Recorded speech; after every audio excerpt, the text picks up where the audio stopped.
Good evening and welcome. I'm Jennifer Homans, the founder and director of the Center for Ballet and the Arts, and I'm here to welcome you to the second annual Lincoln Kirstein Lecture.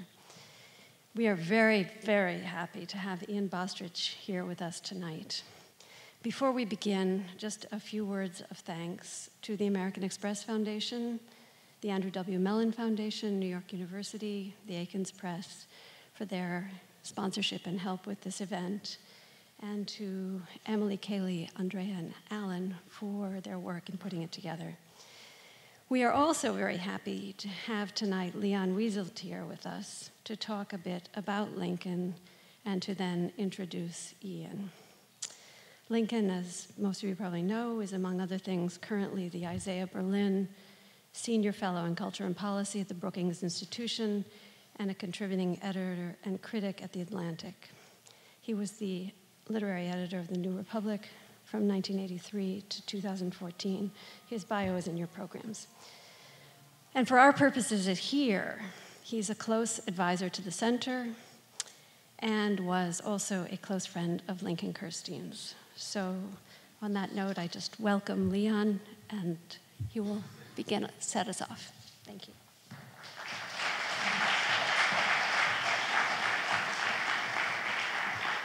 Thank you, Jenny. Without you and your learning and your devotion and your dream, none of this would be possible.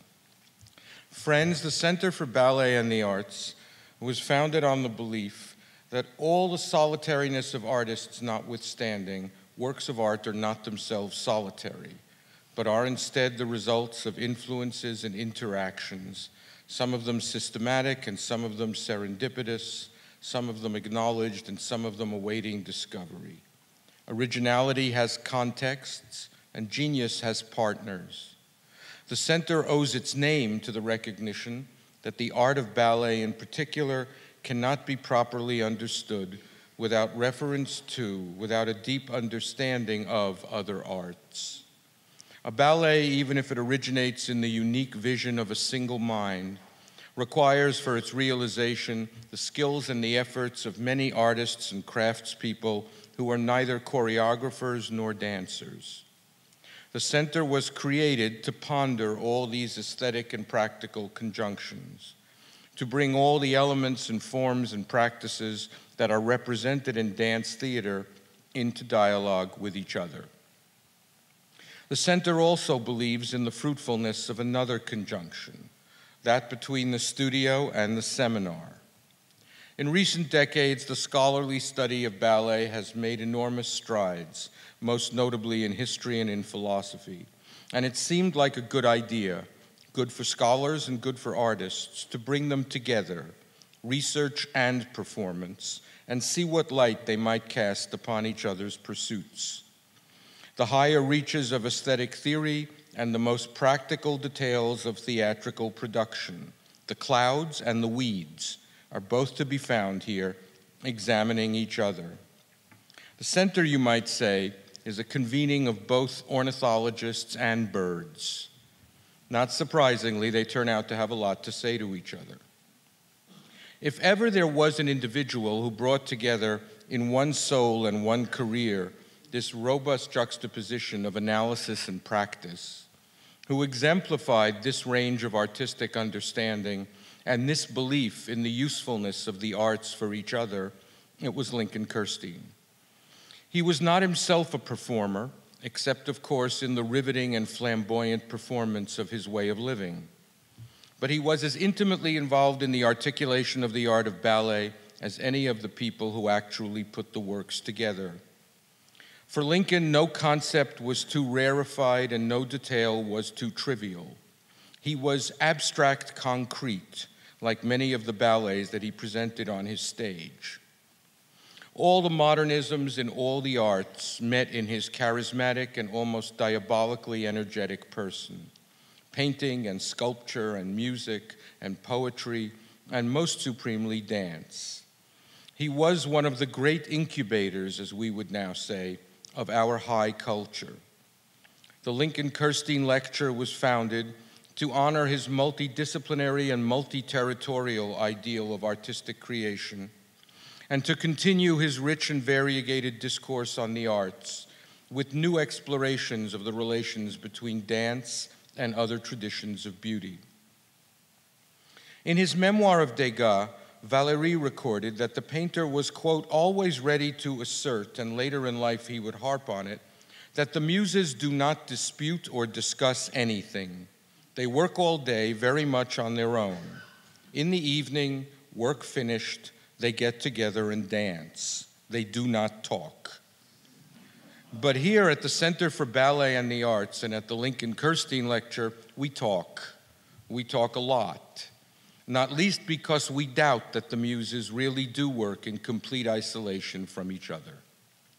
Our talker tonight, who will speak about engagements between the arts of song and dance, about collaborations between those particular muses, is one of the great singers of our time. Ian Bostridge's mastery of the art of song is renowned. I marveled at it again the other night as I listened to his new recording of Shakespeare songs from the 16th to the 20th centuries. The distinguishing characteristic of Ian's vocal performance is not just its piercing tone of beauty, but also its inalienable pitch of intelligence. There is a mind in his voice and a serious commitment to all the rigors of interpretation. This intellectual distinction has carried him also into the written word. Ian is a formidable and uncommonly stimulating writer on music, as he recently demonstrated in his extraordinary book on the Winterreise, a song-by-song archaeology of Schubert's desolate masterpiece. It is a great pleasure to present to you the second Lincoln Kirstein Lecture at the Center for Ballet and the Arts, Mr. Ian Bostridge.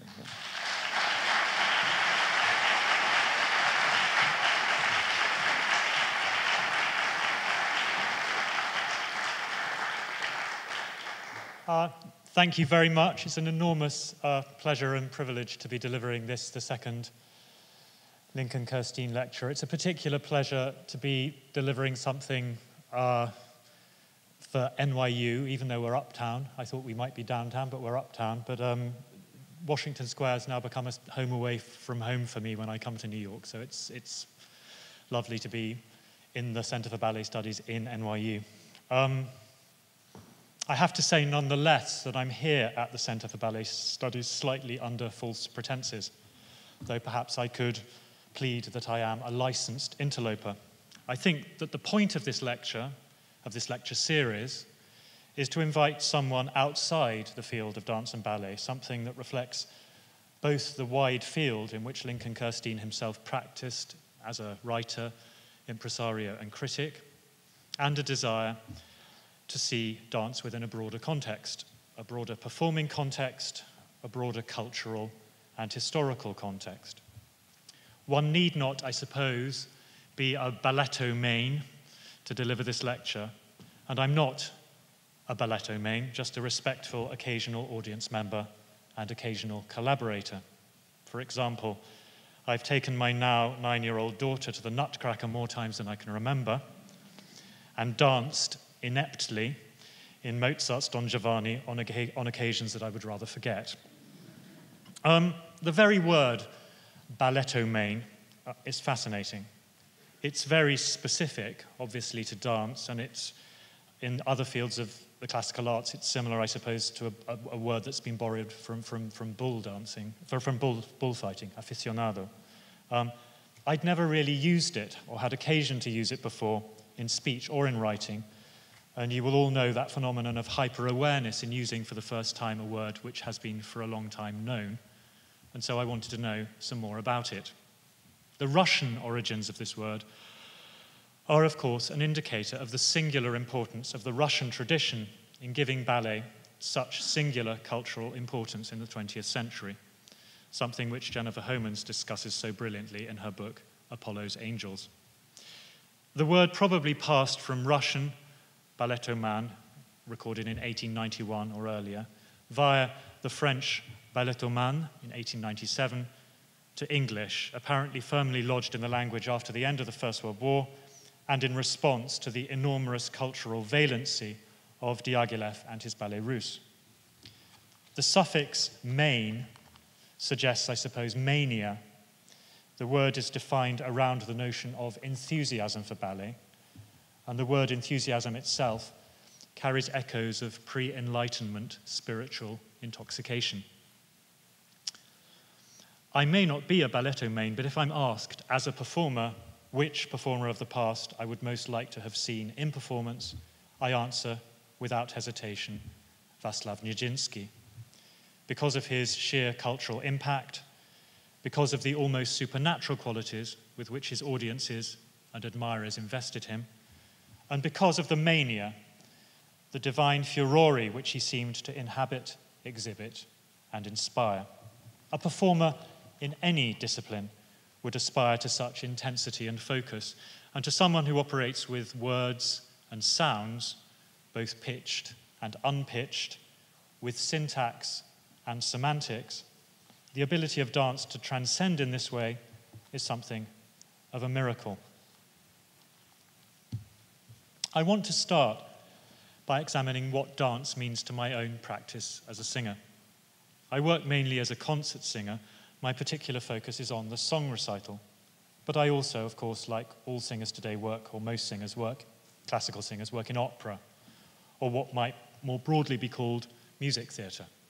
Not, of course, musical theatre, which is a very different thing, a genre in which the specialization which has grown up in the classic arts, opera and ballet, isn't an issue. In musical theatre, performers sing, dance, and act, often all at the same time, a rare accomplishment. But naturally, specialization in the classic arts enables an intensity of virtuosity, which has its own justifications. By using the term music theatre, I'm just reflecting the fact that I don't always work in opera houses in opera. Staging non-operatic works or quasi-operatic works outside the opera house has become a central part of many singers' work. Nevertheless, the classic dance encounter for me as a singer is an operatic one, Mozart's Don Giovanni. Picture, please. My role in that opera is an aristocratic one, that of the ineffectual avenger of Don Giovanni's attempted rape of Donna Anna, her promesso sposo, Don Ottavio. The Act I finale has been brilliantly described and analysed by the late Charles Rosen, and I quote, "The great ball scene in the first act is not mere musical virtuosity, with all its three separate orchestras on the stage and the complicated cross rhythms of the dances. Each of the social classes, peasantry, bourgeoisie, and aristocracy, has its own dance, and the total independence of every rhythm is a reflection of the social hierarchy. It is this order and harmony that is destroyed by the attempted rape of Zerlina off stage." The three dances in question are the minuet, the contredanse, and the German dance. Don Giovanni offers Zerlina the possibility of raising her up the social ladder by lowering himself to dance the aptly named contredanse with her. Giovanni's servant, Leporello, tries to take Zerlina's bridegroom, Mazzetto, out of the way with a stomping German dance.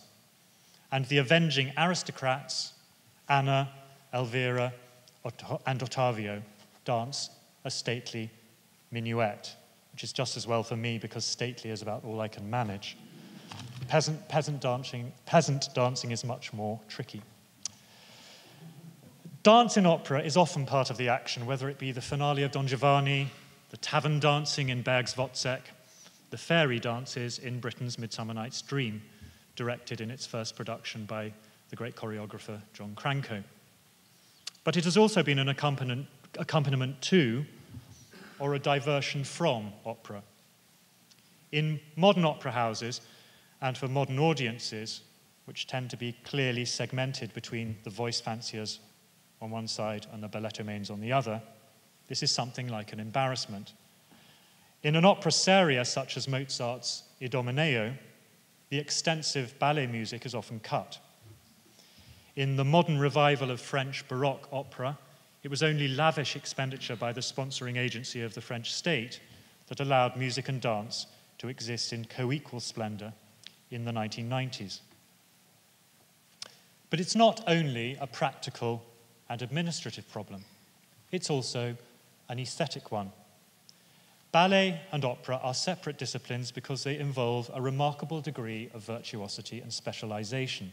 But at the same time, the unified artwork, what Richard Wagner called the Gesamtkunstwerk, is an attractive ideal, even if it's one which is not always ideally achieved in Wagner's own operas. The finale of Don Giovanni is one of those rare and ideal moments in music theatre when organized dancing operates both narratively and metaphorically. The dancing at Don Giovanni's house is part of the story. The dance music is part of the organization of the opera as music, but it also acts as a metaphor for the social order. And I'll return to another example of dance bound into opera at the end of my lecture. Dance, like music, had long acted as a metaphor for the cosmic order. And at the court of Louis XIV, the Sun King, deep source of ballet as a performance practice, notions of social and cosmic order interacted and supported each other.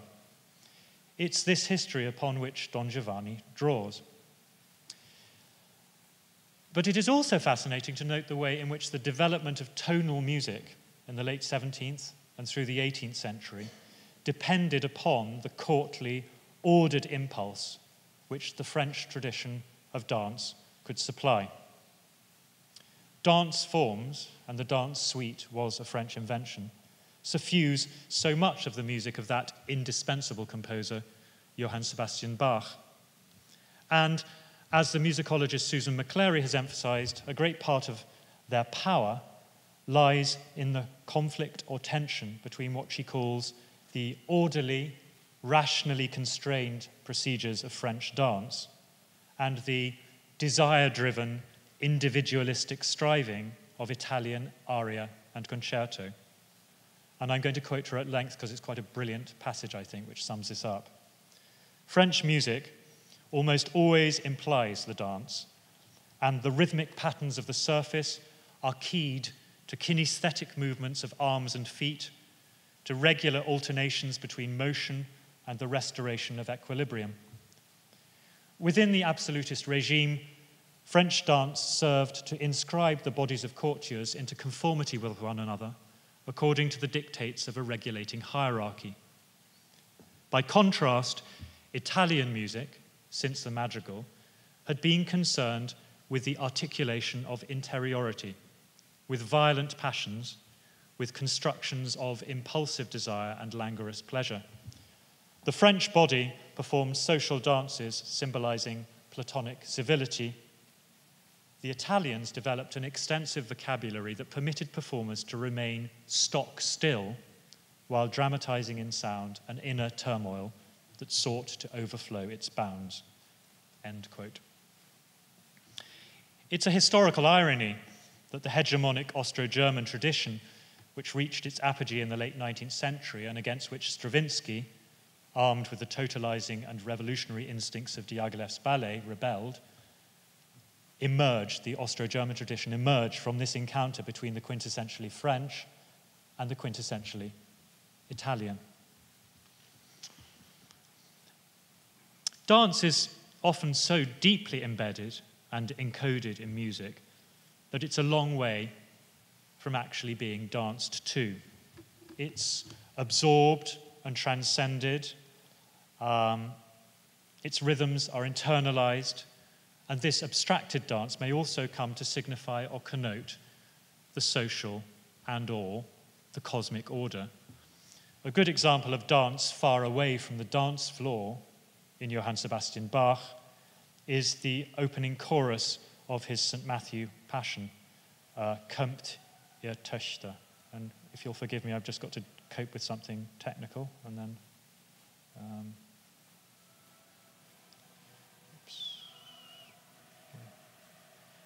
So this is the opening chorus, the very beginning of the St. Matthew Passion.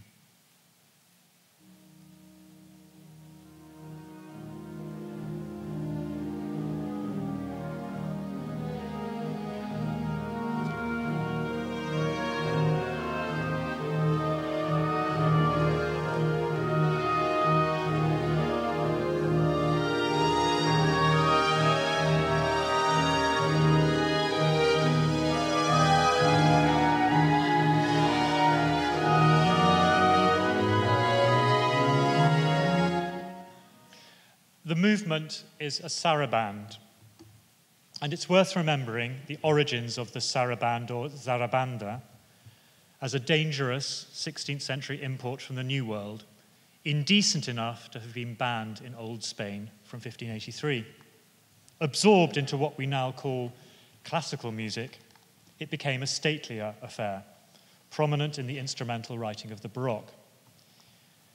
The enlivening impulse which popular dances, the waltz, the zarabanda, the tango, give to serious music is a recurrent historical phenomenon, as is the ability of these borrowings from dance both to root music in the body, the still body, and to lend it a quality of abstraction which draws it away from word painting or the programmatic.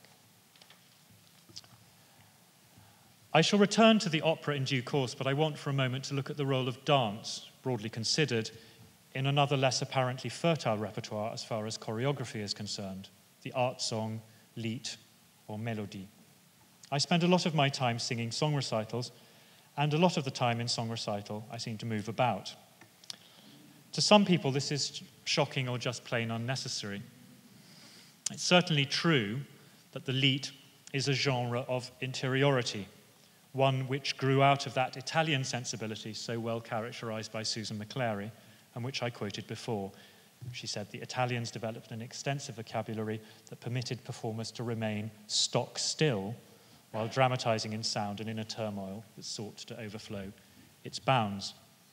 I'm often asked if I pre-plan the way I move, and I have to reply that no, the way I do things is simply developed out of the way I've always done them. Could I have the next picture, please? The movements, both of the rooted body and from place to place in the small arena directly in front of the piano, grow in response to the nature of the audience and the size of the auditorium. What might seem embarrassingly theatrical and inauthentic in the domestic environment in which these songs were born, and where I started performing them, is a necessary dramatic expansion in a space as large as somewhere like Carnegie Hall or La Scala. Next picture, please. One of my colleagues, the extraordinary Simon Keenlyside, has actually danced Schubert's 75-minute-long song cycle with piano, Winterreise, while singing it. This was a performance choreographed by Tricia Brown, of which I've only seen photographs, but it differed from anything in a standard performance, not only by having its movements organized, coordinated, routinized, choreographed, but also by involving dancers over and above and interacting with the singing protagonist. But the lack of choreography in an ordinary recital performance doesn't necessitate lack of expressive movement or lack of the spirit of the dance. It may be a marker of the strangeness of the world of classical song even to have to say this, something one would never even bother saying about performers of popular song for whom movement is a crucial and acknowledged part of the performance. Next picture, please. Schubert's music is full of dance, literal and metaphorical, sublimated and satirical. He was a key figure in his social circle, not only as the composer of some 600 songs, but also as the improviser and player of endless dances. His published output of such music was immense. We think of Viennese dancing as something graceful, if not quite stately. But in Schubert's day, dancing created something of a scandal.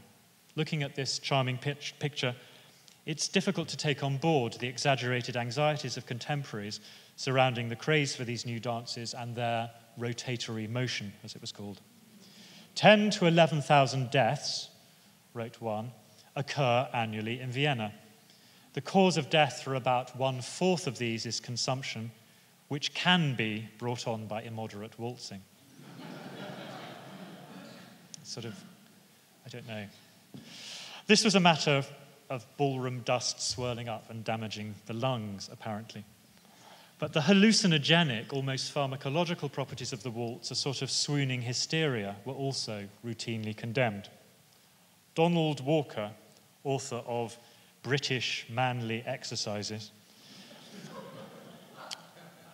could admit in 1836 that vertigo is one of the great inconveniences of the waltz. The character of this dance, its rapid turnings, the clasping of the dancers, their excited contact, and the too quick and too long succession of lively and agreeable emotions produce sometimes in women of very irritable constitution syncopes, spasms, and other accidents which should induce them to renounce it. The playwright Heinrich Laube described this scene at the Sperl dance hall in Vienna at a Johann Strauss concert in 1832. In bacchantic abandon, the pairs waltz. Joyful frenzy is on the loose. No gods check it. The dance itself begins with whirling rapidity, and the couples hurl themselves into the maelstrom of gaiety. In 1840, dancing masters were still relying on health officials to intervene when experienced young men and women danced too quickly. The great public dance halls of Vienna, the Sperl and the Apollosaal, had opened in 1807 and 1808 respectively, and the dancing craze was only intensified by the atmosphere and opportunities of the Congress of Vienna. By 1820, the police were concerned. Dancing establishments have mushroomed, and with them all kinds of disorderly conduct and other excesses, all to the detriment of nocturnal peace and quiet. Like the Zarabanda, moving from the 16th into the 17th century, the fashionable dance forms of the 19th century, and Schubert wrote cotillions, galops, waltzes, Ländlers, polonaises, mazurkas, and a host of others, these fashionable dance forms entered into the repertoire of what we now call classical music. They were co-opted, infusing old forms with a new energy, lending a certain demotic or demonic edge to more formal procedures. Eventually, their headiness, the headiness of the waltz, was tamed or reconfigured. The process has continued, and all through the history of composed music, the written discourse, music as high art, all through that history, dance forms have been disruptive and invigorating. I think most recently of Thomas Addis's piece for orchestra, Asyla, saturated in rhythms derived from techno music. We see the effect even in song, in the supposedly chaste citadels of the Lieder tradition. This is the opening of Schubert's Täuschung from Winterreise.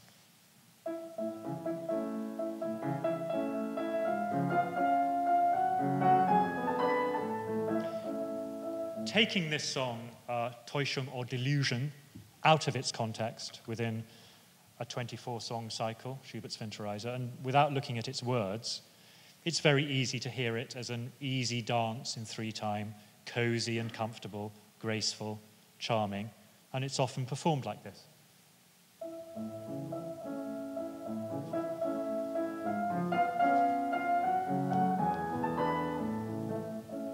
In the context of a real performance, 3/4 of the way through a winter journey to the heart of an alienated view of life, Beckettian in both its wit and its woefulness, and informed by what we've just learnt about the edginess of dancing in Vienna in the early 19th century, we might want to perform it differently, especially as its quixotic 3-time comes after a song about an apocalyptic stormy morning, which presents itself as a crazy martial marching song in a stout 4.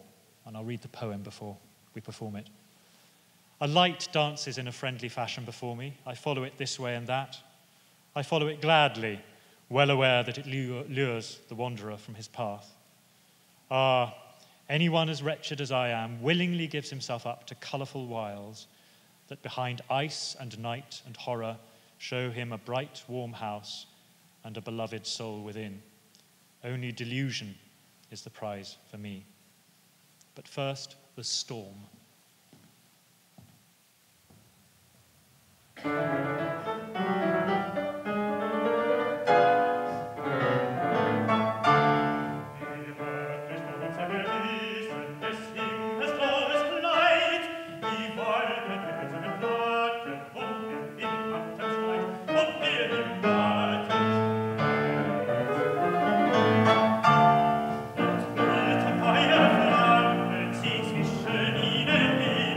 Was wenn ich einen Morgen so recht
It was only 2 years later, in 1830, that Hector Berlioz was to present to the world his extended vision of hallucinatory waltzing in the Symphonie Fantastique. In the ensuing decade, Robert Schumann refracted the music of the dance floor through his collections of profoundly interior and subjective piano works. It is in dance and dance music, Schumann had declared, that art is most sensuously and blatantly allied with life.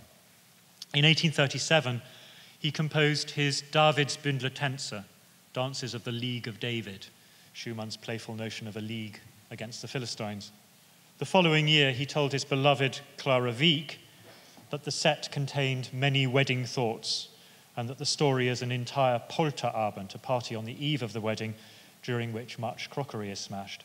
When Schumann finally managed to marry Clara, in the teeth of dogged opposition from her father, he produced an extraordinary flood of vocal music, giving a new lyrical form to what had previously been solely keyboard imaginings. The most famous is probably Dichterliebe, Poet's Love,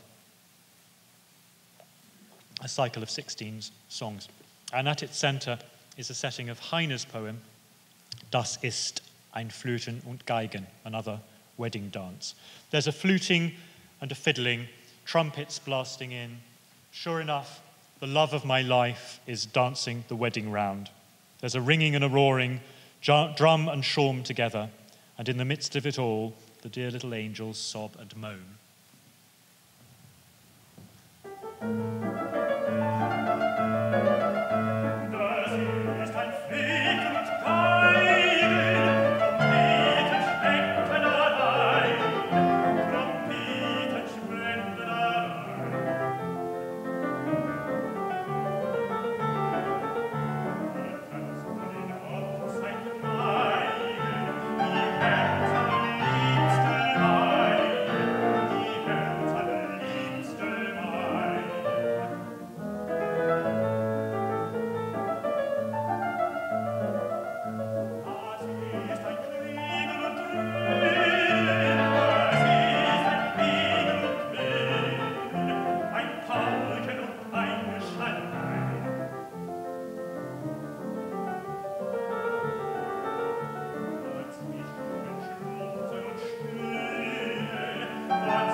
As in Schubert's Täuschung, Schumann's dance has gone a little crazy, ironized and rancid. An American tourist was hunting the back alleys of Venice one hot morning in the middle of August for a church in which Domenico Theotokopoulos El Greco must have worshipped. He saw its tower from afar on the edge of a small canal, and passing under an arch found a barge of black and gold moored to the church steps. Beadles in cocked hats holding brass rods bore wreaths into the church, and he followed into the cool noon dusk. When his eyes were accustomed to the gloom, he saw opposite him a great Byzantine iconostasis. The baptism, the Last Supper, their gesso and gilding turned bronze, glowed above a bier, blanketed with heaped-up flowers. Suddenly, he became aware of mourners and the fact that this was indeed a funeral. Faces, somehow familiar, ignored him as he passed out into the sunlight, and leaving, he heard the first words of the Greek Orthodox service for the dead. Not until 3 days later, reading the Times, did he learn that he had unwittingly attended in San Giorgio dei Greci the obsequies of a great Russian.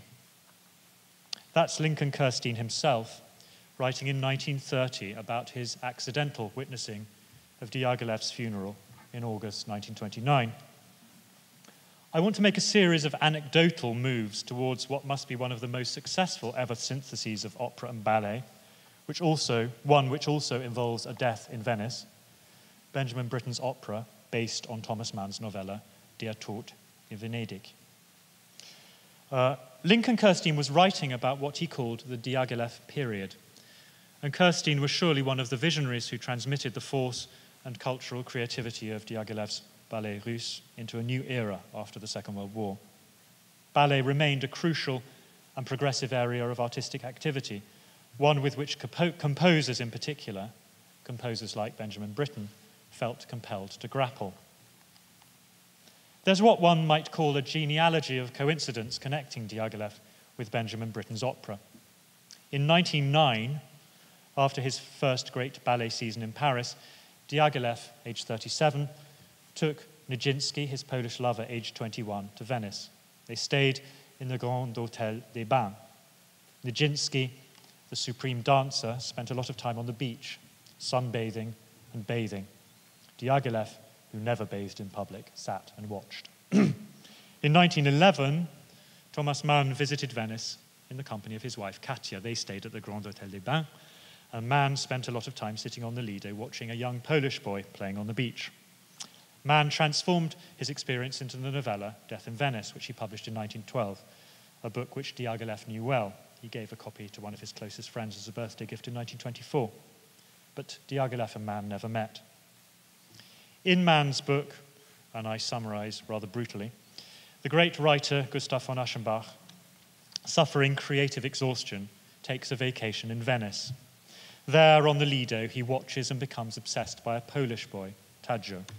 At first, he aestheticizes his reaction, seeing it as the key to creative renewal.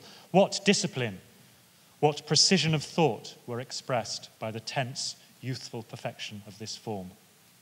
By the end, he has recognized that he's in love with the boy, and he dies watching him on the beach as cholera rages through Venice. As he entered the last phase of his life, increasingly disabled by heart disease, Benjamin Britten wrote an opera of Death in Venice, which crystallized Aschenbach's beachside imaginings as dance.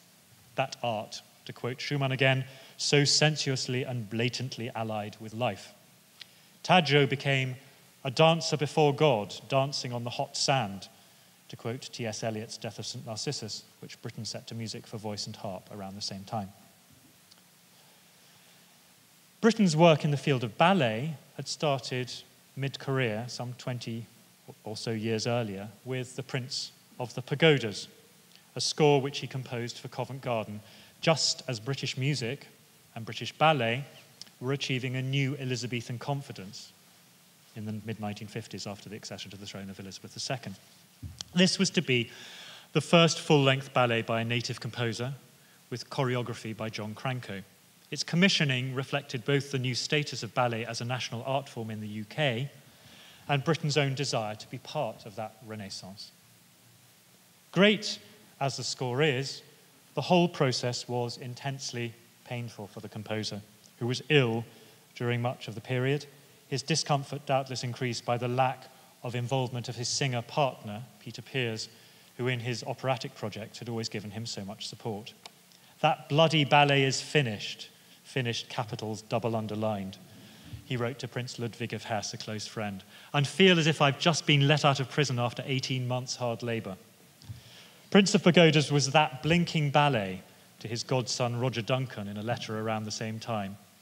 Imogen Holst, his friend and amanuensis, talked of the ballet composition as being a terrible burden to Ben. I am very conscious of being a newcomer to the ballet world, Britten confided to the Swiss conductor Ernest Ansermet.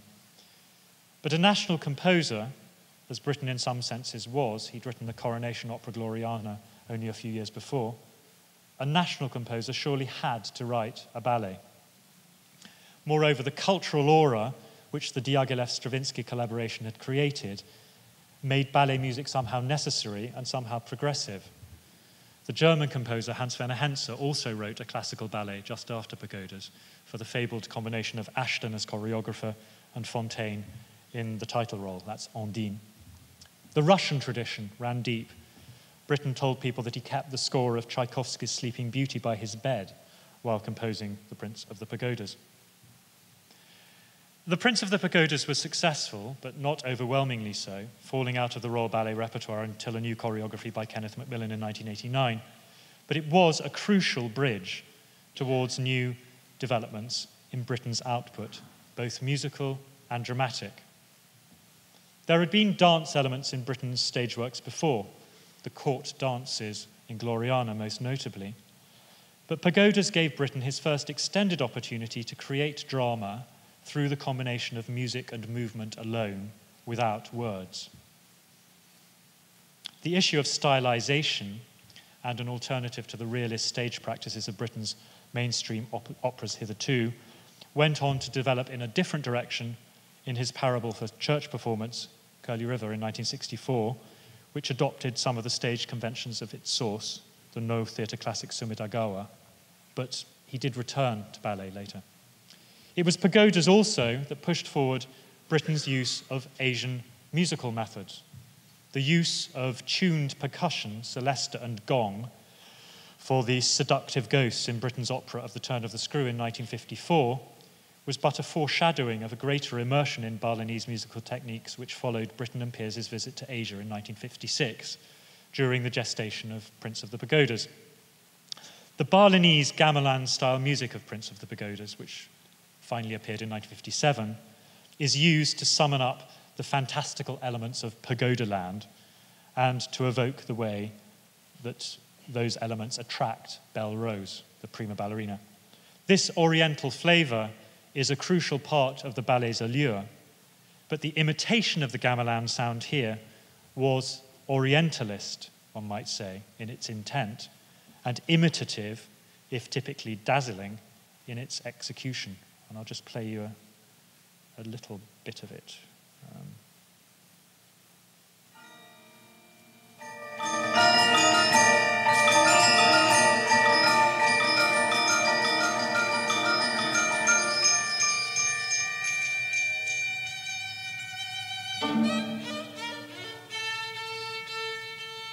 It just gives you an idea. The deeper absorption of Asian models into Britain's idiolect, specifically in the musical realm of gamelan sonority, heterophony, the gagaku sound of Japanese court music, but also in the theatrical realm with new forms of stylization, was to come in subsequent years with Curly River 1964 and finally with Death in Venice in 1973. The use of dance in Death in Venice was seen by one contemporary critic as a revival of the centuries-old tradition of the opera ballet. But in fact, dance solved quite organically a crucial dramatic problem in staging man's story.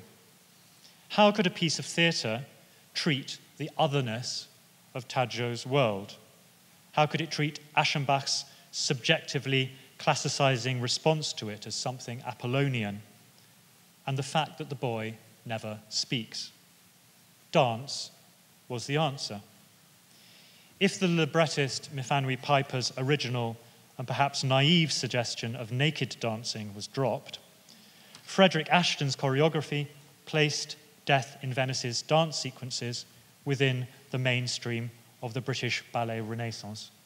But as so often with Britain's operas, the dramatic logic embedded in the piece, often lodged there by the composer's unknowing genius, demands, I would suggest, something rather different from Ashton's set pieces, something that moves organically from naturalism to dance, more West Side Story than Prince of the Pagodas, in fact, though the self-consciousness of Jerome Robbins' choreography in the movie of West Side Story has undoubtedly dated, and I just thought we'd watch a bit of it to see the connection with Death in Venice. Could we have West Side Story, please?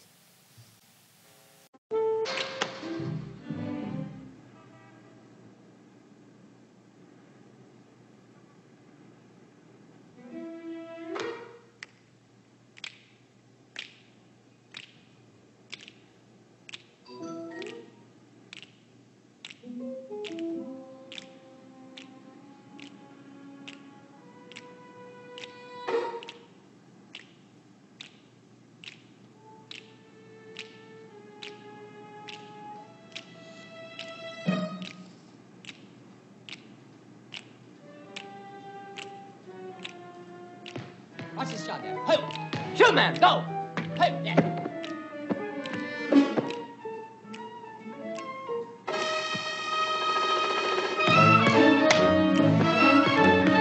Pow, pow!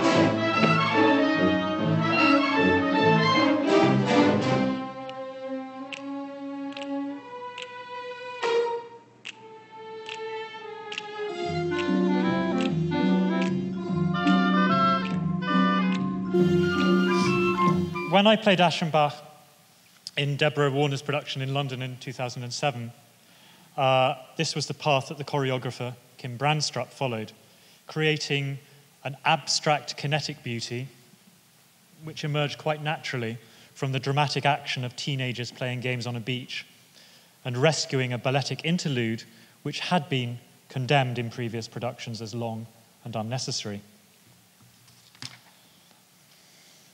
Death in Venice, the opera, ends with the unearthly sounds of the vibraphone accompanying the vision of Taggio fading from Aschenbach's dying consciousness on the boundary between sea and sky. The scene, the last of 17, is entitled Departure, reminding us of Britain's setting of Rimbaud some 3 decades before, and its last song, Départ. Assez vu, la vision s'est rencontrée à tous les airs. Assez eu, rumeur des villes, le soir et au soleil et toujours. Assez connu, les arrêts de la vie, ô rumeurs et visions, départ dont l'affection et le bruit neuf. Enough seen. The vision has been met with in every shape and form. Enough had. Rumors of cities in the evening, in the sunshine at all times. Enough known. Life's decrees. O rumors and visions, departure amidst affection and new noise. The last picture, please.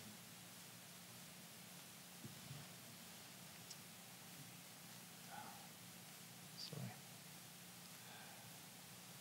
As Nietzsche had it, those who were seen dancing were thought to be insane by those who could not hear the music. This is the very end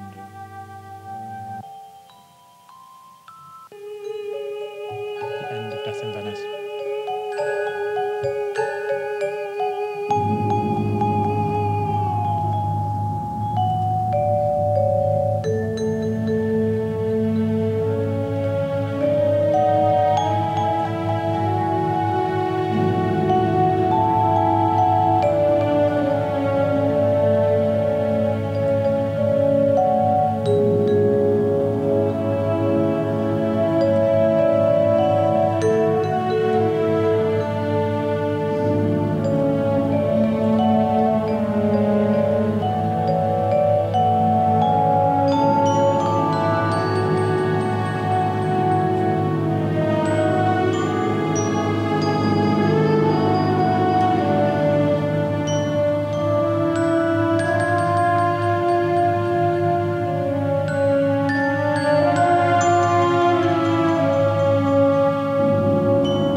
Thank you very much.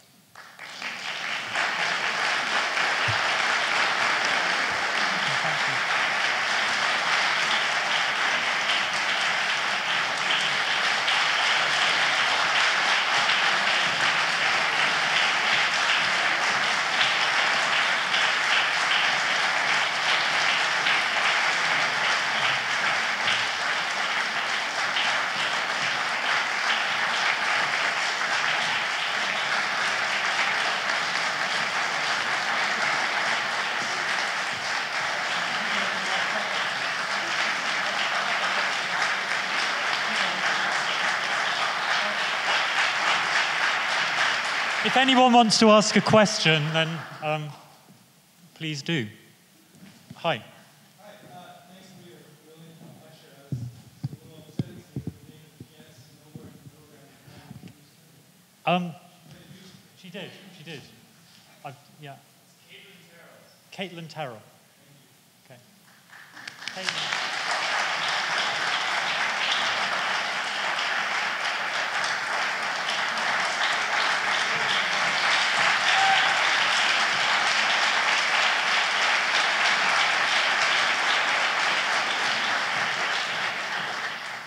Decided very late. Hi.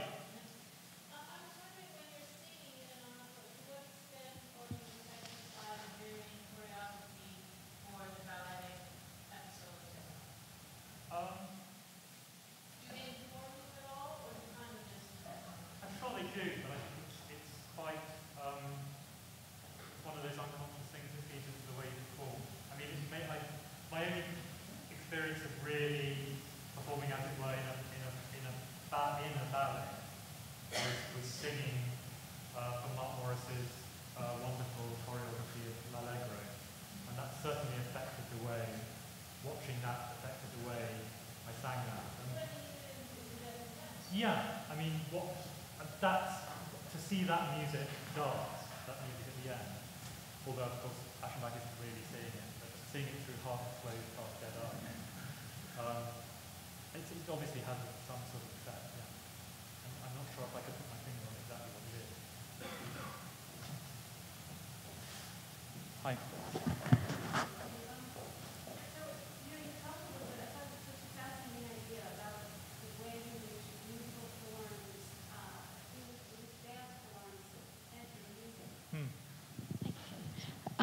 I was so interested in the way you talked about dance forms entering music, but not in ways that are necessarily obvious and that get sort of incorporated over years in traditions. And you talked a little bit about Davidsbündner Tänze, and I was wondering whether you could sort of maybe elaborate a little bit more on that. I was interested in that particularly because Balanchine went to that ballet, to that piece of music, Yeah. and used it for a very important piece. Yeah. That I just wondered whether you had thoughts about that. I mean, I think to me it's interesting that bringing it back to choreography when the dance, as it were, being sublimated by the composer. It seems to me that there are two very big traditions in classical music which pull away from each other. One is the one to do with words, and the other one is to do with dance. And dance is a great liberation from us because it gets us away from words. And that's what I was trying to sort of point towards, I think.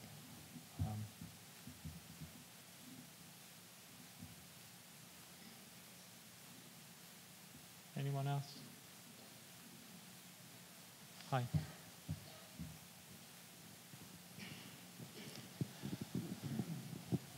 I couldn't help but think of, has anyone told you the way Lincoln Kirstein spelled balletomane?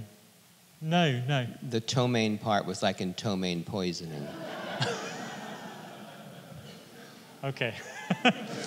And it reflected how he and Balanchine felt about the world of the balletomane. Yeah.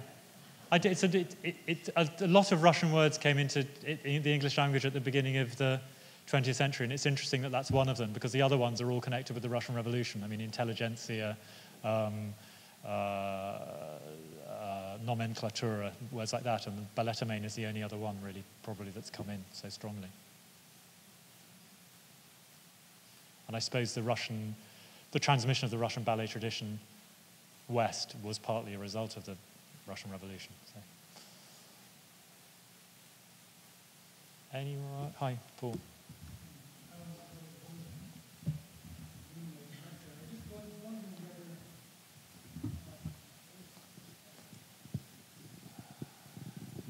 We should recognize that the notion of expressive, communicative behavior is a wider category than that of dance, so that not everything that one does by way of communicating or expressing with hands, for instance, or by moving when you perform, as you were talking about, necessarily counts as dance, so that important to observe that distinction, and no doubt dance originates from a more fundamental expressive role that bodily behavior has in communication. Yes, but I think it's interesting that we've separated it out, because I imagine if you think about the origins of dance in the sort of prehistoric times, which is something that Lincoln Kirstein writes about at the beginning of his history of dance, people would have been singing and dancing, whereas we've channeled them in different directions. And it seems quite natural, in a way, to move to music and to sing to dance. And of course, all of these are all things that we're not allowed to do when we go to the ballet or go to the concerts, or it's all separated out. Which is part, maybe in classical concerts, and maybe in ballet as well, it's part of the tension that makes it, that it enhances the experience. I don't know, that it's internalized. Hi. I do want to thank you for your comments on dance and ballet and opera, and for your work that you do. But I especially want to thank you for talking about the music of Benjamin Britten so heartfully and so beautifully, because we don't get much Britten, I feel, here. Mm-hmm. We wait for years and years before an opera is done at the Metropolitan Opera or around. And especially Death in Venice and Prince of the Pagodas are rare here. So thank you for talking about them. And I really think Death in Venice is one of the great works of theatre of the 20th century, so it should be done more often. Come and do it, please.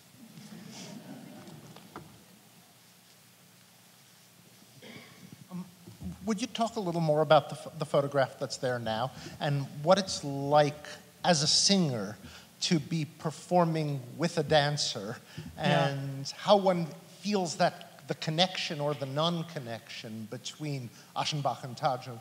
I tried to wriggle out of that before, but I find it difficult to talk about, but it's clearly...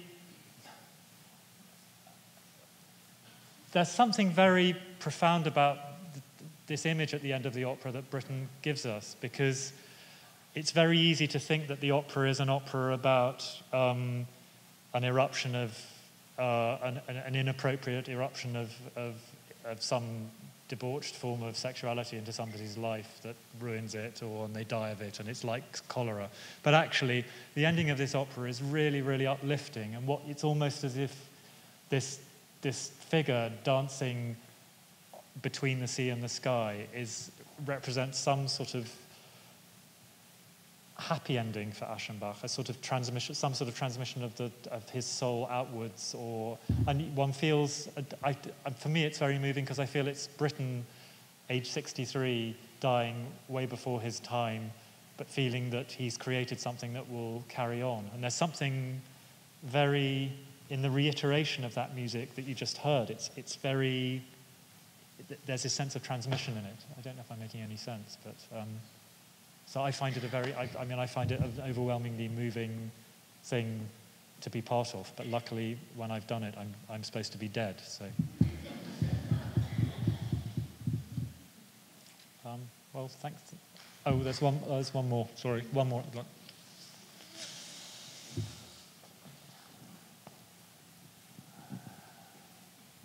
Sorry, I realize I'm the only thing between you and a drink, but question for you. You did mention sort of the separation of, words and dance, if you will, within the song canon. Do you ever feel as a performer, whether rehearsing or performing, the impulse to dance with anything you're singing? I feel an impulse to move. But I also, sometimes I feel an impulse to move in time with the music, which is really, really strictly forbidden. And that's dancing. I mean, I'm a terrible, as any of my friends who are here will confirm, I'm the most embarrassing and terrible dancer. But I think it's natural to want to do that while performing. And there have been occasions where I've done that in operatic situations, but obviously not in song. So I think it's really interesting that Simon Keeneside did that experiment of dancing to Winterreise. Thank you very much.